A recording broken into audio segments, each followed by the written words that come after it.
On Monday, after trade unions turned their customary Labor Day marches into anti-government demonstrations against the raising of the retirement age, French police opened fire with tear gas and engaged in combat with protesters in Paris and other cities.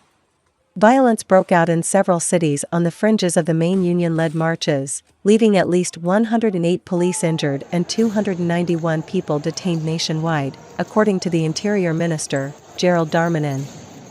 111 people were detained in Paris, and 25 police officers were hurt.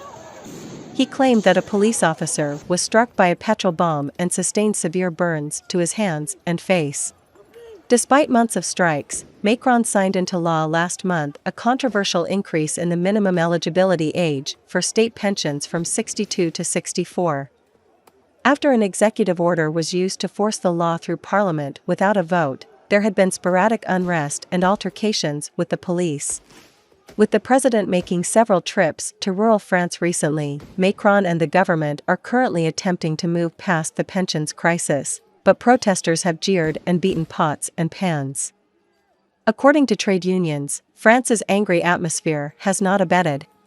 Unions had called for a sizable turnout on Monday, and hundreds of thousands of people showed up at about 300 demonstrations across France, which were larger than typical Labor Day marches. Darmanin denounced the black blocs of protesters, who he described as being from the extreme left.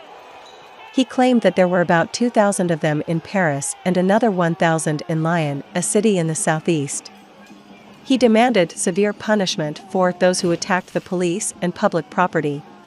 Elizabeth Borne, the Prime Minister, praised the earlier marches and said that because of the earlier responsible behavior, the violence was all the more unacceptable. Many families joined the union-led protest in Paris as it got off to a peaceful start. They carried signs demanding social justice and asking Macron to resign or reverse his law raising the minimum pension age from 62 to 64. However, as the march made its way through the 11th arrondissement of Paris, police opened fire with tear gas and engaged in combat with groups of young men wearing all black. Police were attacked with projectiles, trash, and petrol bombs. Some bus stops and storefronts in Paris were vandalized with anti-police graffiti and broken. Police used tear gas and repelled crowds as protesters hurled projectiles as the march approached Place de la Nation, where it ended. There was also unrest in Lyon, where a number of vehicles were set on fire and shop windows were broken. In Nantes, western France, after protesters threw projectiles, bins were piled up and set on fire in front of an administrative building, storefront windows were broken, and police fired tear gas. A protester in Nantes received emergency medical care after suffering a severe hand injury. A group of more than 100 protesters in Marseille briefly took over a posh hotel close to the Old Port before being pushed out by police. Toulouse and Rennes both experienced tear gas attacks. A Paris court had rejected a petition from rights groups asking that drones not be used, so police had been given a last-minute green light to use them as a security measure. Darmanin, the Interior Minister, claimed that while the majority of protesters in Paris, Lyon, and Nantes were clearly peaceful, police had to deal with extremely violent rioters who had one objective: kill a police officer and steal property. He said it was important to denounce the violence.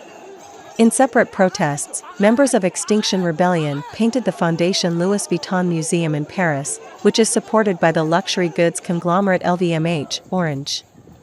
A different environmental protest group targeted the Justice Ministry's facade while spray-painting orange around the Place Baudomme in central Paris, which is known for its jewelry stores.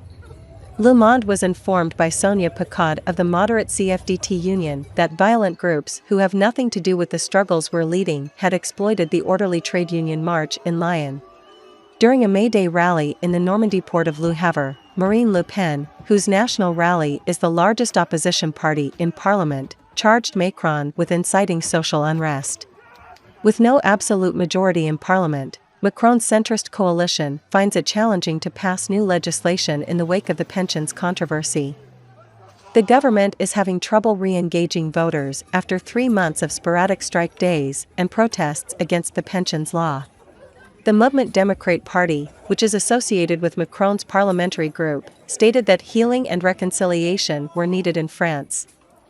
He claimed that politicians had given a poor explanation of the pensions law.